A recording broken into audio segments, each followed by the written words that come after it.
Dear 11th standard students, இன்னைக்கு நம்ம என்ன பார்க்க போறோம்னா exercise 3.4ல sum number 10 given பாருங்க. If cos x plus y is equal to b cos x minus y, show that a plus b tan x is equal to a minus b cot y. அதாவது a cos x plus y is equal to b cos x minus y இருந்தது அப்படின்னா a plus b tan x equal to a minus b cot y அப்படின்னு நீங்கள் prove பண்ணணும். எப்போவுமே given எடுத்துகிட்டு தான் some செய்வோமா? ஸோ உங்களோட லெஃப்ட் ஹேண்ட் சைடில் பாருங்கள் என்ன இருக்குது, cos x plus y இருக்குது. cos x plus yனா cos a plus b formula use பண்ணலாமா? cos a plus b யோட ஃபார்முலா என்ன? cos a cos b minus sin a sin b. So இப்போது இந்த கிவனை எடுத்துக்கிட்டு அதை ப்ரூவ் பண்ணலாமா? ஸோ a இந்த cos x plus y எப்படி எக்ஸ்பேண்ட் பண்ணலாம்? a cos x into cos y minus a sin x into sin y. Formula படி cos x cos y sin x sin y, but முன்னாடி a இருக்கிறதுனால ஏவை உள்ள multiply பண்ணிடுங்க. Next இங்கே x minus ஒய்க்கு என்ன ஃபார்முலா அப்படின்னு பார்த்தீங்கன்னா cos a cos b plus sin a sin b. sin மட்டும் தான் மாறி வரும் இல்லைங்களா? ஸோ அப்போது cos x cos y sin x sin y, இங்கே b இருக்கிறனால b உள்ள மல்டிப்ளை பண்ணிடுங்க. So b cos x cos y plus b sin x sin y.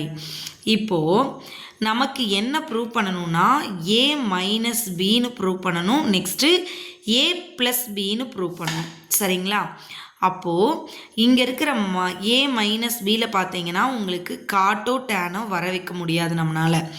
அதனால என்ன செய்ய போகிறோம் அப்படின்னா, ஸோ இந்த இடத்துல இருக்கக்கூடிய ஏவை ஈக்குவல்ட்டுக்கு அந்த பக்கம் கொண்டு போகிறோம், அந்த பக்கம் இருக்கிற ஒரு பியை இந்த பக்கம் கொண்டு வரோம். சரிங்களா? இப்போது ரெண்டும் சேமாக இருந்தால் a minus B a plus பின்னு காமனாக வெளியே எடுக்கிறதுக்கு ஈஸியாக இருக்கும் இல்லைங்களா? அதனால இங்கே a cos x cos y இருக்குது, நான் இந்த பக்கம் b cos x cos y கொண்டு வந்துடுறேன். கொண்டு வந்தால் என்ன ஆகும்? a cos x into cos y minus b cos x into cos y equal to, இந்த மைனஸ் எந்த பக்கம் போச்சுன்னா ப்ளஸ் ஆகிடுமா? இங்கே ஆல்ரெடி ப்ளஸில் தான் இருக்கா? So a sin x sin y plus b sin x sin y. இங்கே cos x cos y, இங்கே cos x cos y common இல்லையா? ஸோ வெளியே எடுத்துடலாமா? அப்போது a மைனஸ் b கிடச்சிடும். அதே மாதிரி இங்கே sin x sin y, இங்கேயும் sin x sin y காமனாக வெளியே எடுத்துட்டிங்கன்னா a ப்ளஸ் b கிடச்சிரும். சரிங்களா? இப்போ நம்ம என்ன ப்ரூவ் பண்ணணும்? cos x cos y sin x sin yலாம் இல்லை, ஒரு பக்கம் டேன் இருக்கணும், இன்னொரு பக்கம் காட்டு இருக்கணும். இப்போது எங்கே டேன் இருக்கணும்? ப்ளஸ் இருக்கிற இடத்துல டேன் இருக்கணும். அப்போ நீங்கள் என்ன செய்யுங்க, sin by cos தானே டேனு, அதனால இந்த sin x-ஐ வச்சுக்கிட்டு இந்த cos x-ஐ இங்கிட்டு கொண்டு வந்துடுங்க, cos y-ஐ இங்கே வச்சுட்டு sin y-ஐ இங்கிட்டு கொண்டு வந்துடுங்க. அப்போது cos by sin-ஐ காட்டுன்னு எழுதலாம், sin by cos-ஐ டேன்னு எழுதலாம். இதானே நமக்கு ப்ரூவ் பண்ண சொன்னாங்க. a plus b tan x is equal to a minus b cot y. சரியா?